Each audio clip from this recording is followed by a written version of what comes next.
Hi, M5880. Please introduce yourself. Hi ma'am, sir, good day. I'm Rebecca Villarasa, 46 years old. I was born on September 18, 1978. I have one only daughter. I'm Roman Catholic. Your educational attainment I'm a high school graduate. and your civil status. Single, but I have a live-in partner. Okay, tell me about your experience as a helper. I was helper in 2 years in Saudi Arabia, finished contract. Okay, your main duty as a helper. I was taking care of the baby, 4 babies, and also the clean household, cleaning, washing, ironing clothes. Okay, and how many members of the family do you serve? 6, including the couple. Okay, since you don't have any experiences taking care of a newborn, my question is, it is okay to you to take care of a newborn baby? Yes, sir, because I have a baby.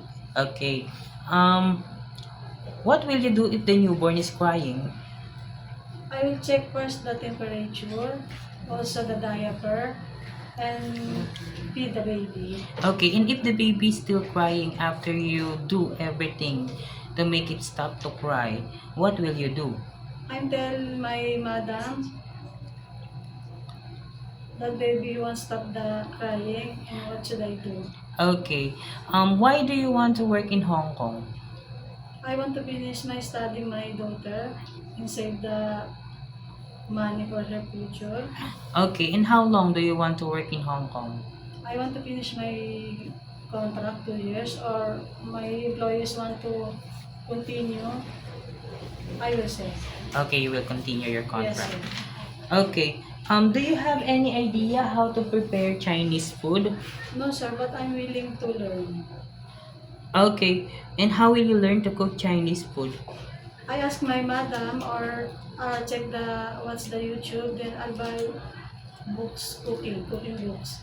Okay, if your employer prepared some food that you are not familiar of, it is okay to you to eat the food that they provide? Yes, sir. It is okay to you to share jobs or the helper? Yes, sir. How about sharing a room with kids? Yes, sir. How about work on Sunday or in a holiday setup It's by your okay, sir. employer? How about cutting your hair into short? Yes, sir. It is okay to you to taking care of pets? Yes, sir. How about taking care of elderly? Help them go to bed, to bathroom? Yes, sir. It is okay to you to learn Cantonese if one of your employer's family don't know how to speak English? Yes, sir. Yes. Okay, my last question is, what will be your message for your future employer? Hi, ma'am, sir. If you hire me, I will do the best and work hard. Okay, what can you promise to your employer?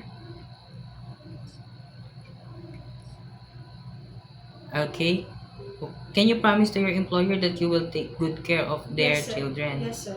and also follow the rules and regulations of Yes, their sir. house? Okay, thank you very much, Miss Rebecca. Thank you.